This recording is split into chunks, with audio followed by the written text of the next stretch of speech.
आत्मकथ्य।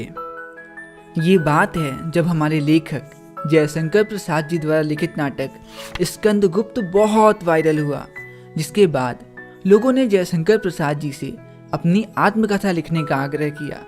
लेकिन जयशंकर प्रसाद जी हमेशा मना कर दिया करते थे।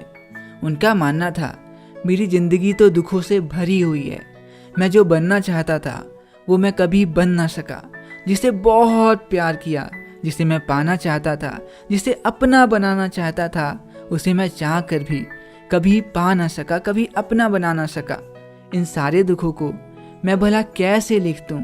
लेकिन लोगों के आग्रह आने बंद नहीं हुए और एक बार तो उन्हें अपने बहुत अच्छे दोस्त का भी पत्र मिला, जिसमें उन्होंने भी लेखक से अपनी आत्मकथा लिखने का आग्रह किया।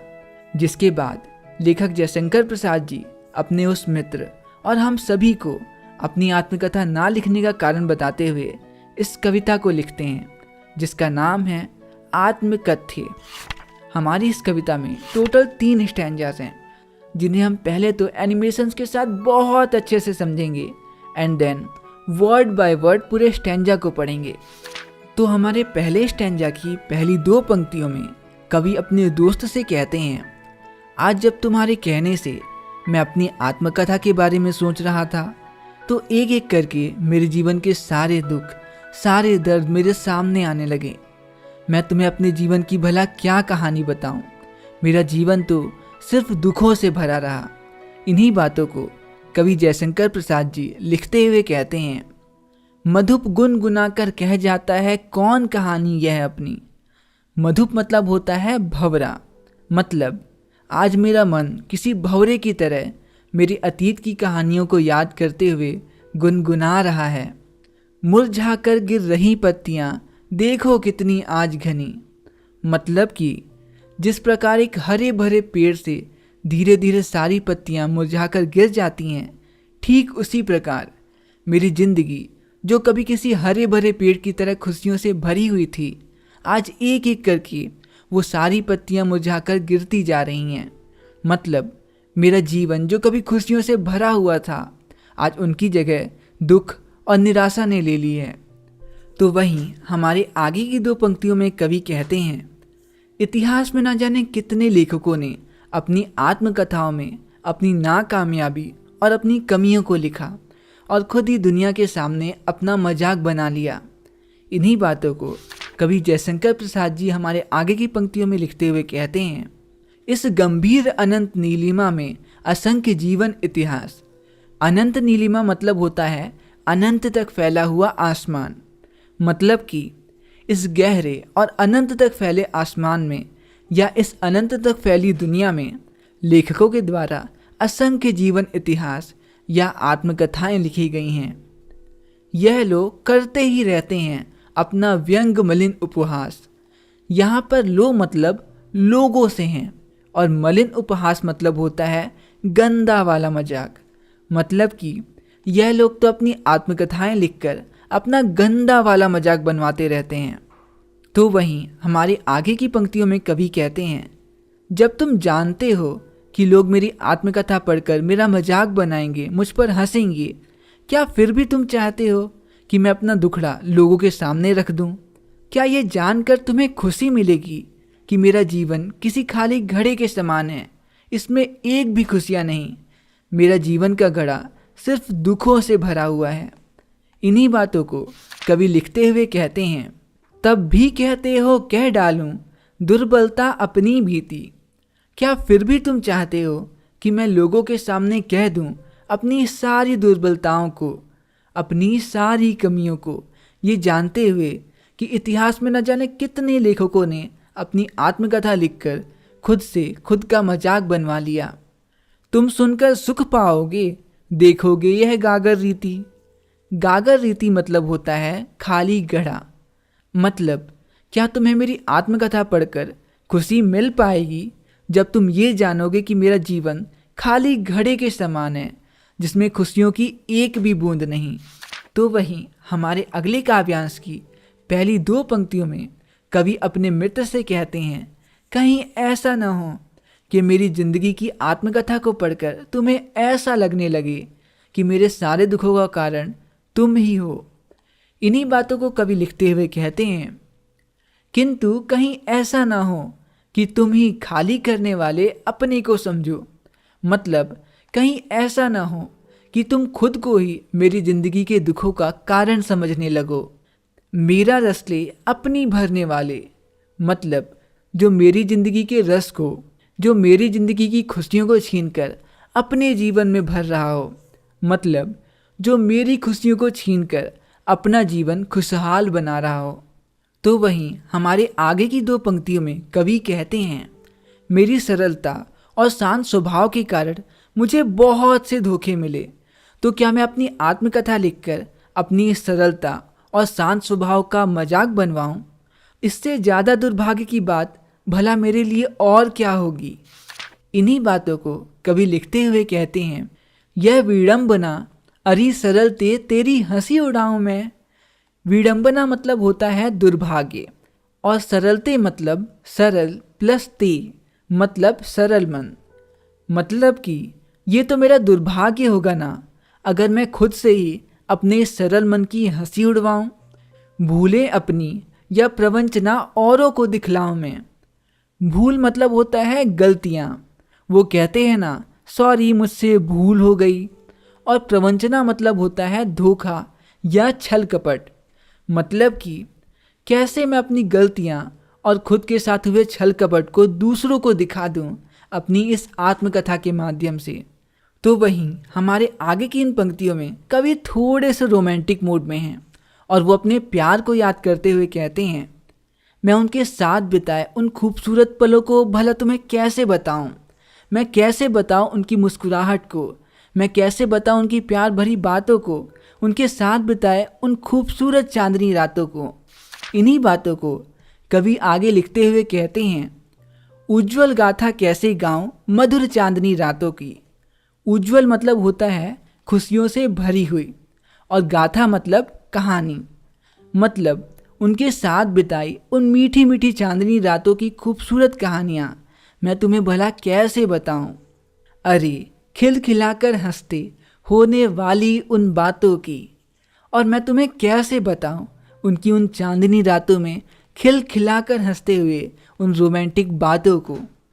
आगे की लाइनों में कवि बताते हैं, जिन्हें मैं बहुत प्यार करता था, जिन्हें मैं पाना चाहता था, जिन्हें हमेशा के लिए अपना बनाना चाहता था, वो मुझे आधे सफ़र में ही अकेले छोड़कर चली गई। ये कहानी मैं कैसे सुनाऊंगा तुम्हें। इन्हीं बातों को कवि आगे लिखते हुए कहते हैं, मिला कहाँ वो सुख जिसका मैं स्वप्न देख कर जाग गया। मतलब मुझे वो सुख, वो खुशियाँ कहाँ मिल पाईं जिन्हें पाने का ख्वाब मैं कभी देखा करता था। आलिंगन में आते आते मुस्कुरा कर जो भाग गया। आलिंगन में मतलब बाहों में, और मुस्कुरा कर मतलब मुस्कुरा कर।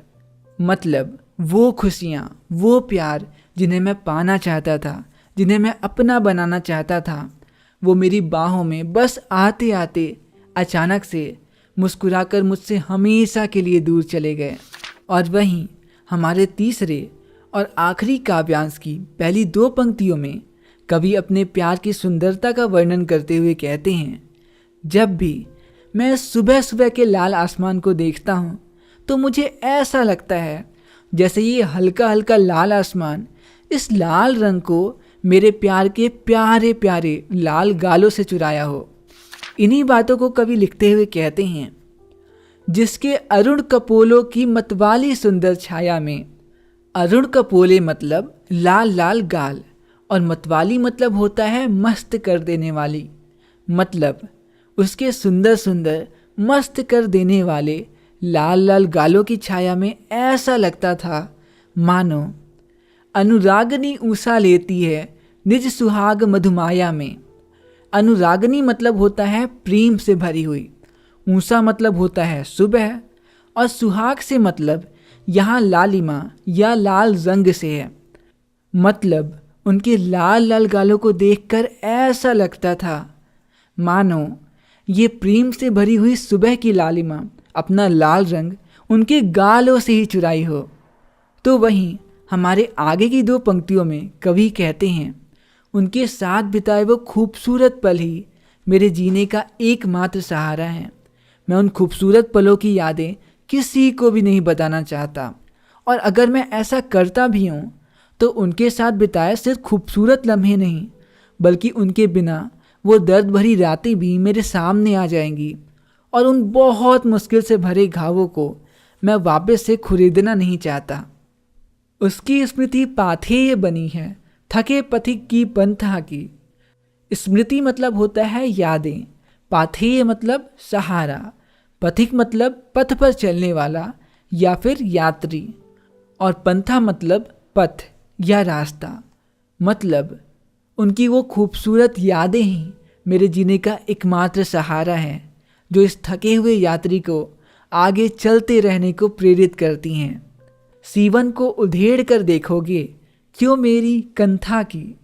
सीवन मतलब होता है सिलाई, उधेड़ना मतलब ताके तोड़ना, और कंथा मतलब होता है कथा या फिर कहानी। मतलब क्या तुम मेरे इन जख्मों के टाकों को उधेड़ कर मेरी दुख भरी कहानी जानना चाहते हो? तो वहीं हमारे आगे की दो पंक्तियों में कवि कहते हैं, मैं भला अपनी आत्मकथा में लिखूंगा क्या? मैंने तो अभी तक कोई ऐसी उपलब्धि भी हासिल नहीं की है जिसे पढ़कर तुम्हें खुशी मिले। और खुद की आत्मकथा लिखने से अच्छा तो यही रहेगा ना कि मैं चुपचाप बड़ी शांति के साथ दूसरों की आत्मकथाएं पढूं और उनसे प्रेरणा प्राप्त करता रहूं। इन्हीं बातों को कवि लिखते हुए कहते हैं, छोटे से जीवन की कैसे बड़ी कथाएं आज कहूं। मतलब इस छोटे से जीवन में मैंने ऐसी कोई बड़ी उपलब्धियां हासिल भी नहीं की हैं जिनकी कहानियां मैं तुम्हें सुना सकूं या जिनके बारे में जानकर तुम्हें खुशी मिले। क्या यह अच्छा नहीं कि औरों की सुनता मैं मौन रहूं? मतलब खुद की आत्मकथा लिखने से अच्छा तो यही रहेगा ना कि मैं मौन रहकर दूसरों की आत्मकथाएं पढ़कर उनसे ही प्रेरणा प्राप्त करता रहूं। तो वहीं हमारे इस काव्यांश की आखिरी दो पंक्तियों में कवि कहते हैं, मेरी इस भोली भाली आत्मकथा को सुनकर तुम्हें कोई भी प्रेरणा नहीं मिलेगी जिसे सुनकर तुम दुनिया का कोई भला कर सको। और वैसे भी अपनी आत्मकथा लिखने का ये सही समय नहीं है। मेरा दुख, मेरा दर्द अभी शांत है, उन्हें दोबारा से याद कर मैं दुखी नहीं होना चाहूँगा। इन्हीं बातों को कवि लिखते हुए कहते हैं, सुनकर क्या तुम भला करोगे मेरी भोली आत्मकथा। मतलब मेरी इस भोली भाली आत्मकथा को सुनकर तुम्हें कोई ऐसी प्रेरणा नहीं मिलेगी जिसे सुनकर तुम इस दुनिया का भला कर सको। अभी समय भी नहीं, थकी सोई है मेरी मौन व्यथा। व्यथा मतलब होता है दुख। मतलब अपनी आत्मकथा लिखने का ये सही समय नहीं, अभी मेरा दुख मौन है, मतलब शांत है, उन्हें दोबारा से याद करके मैं दुखी नहीं होना चाहता।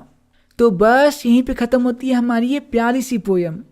वैसे आपसे मैं एक सवाल ज़रूर पूछना चाहूँगा, अगर आपको अपने सपनों और अपने प्यार के बीच किसी एक को चुनना हो तो आप किसे चुनोगे? मुझे कमेंट्स में बताना ज़रूर। तो मिलते हैं अगली वीडियो में हमारे अगले चैप्टर के साथ, और तब तक के लिए दीजिए मुझे इजाज़त। नमस्कार।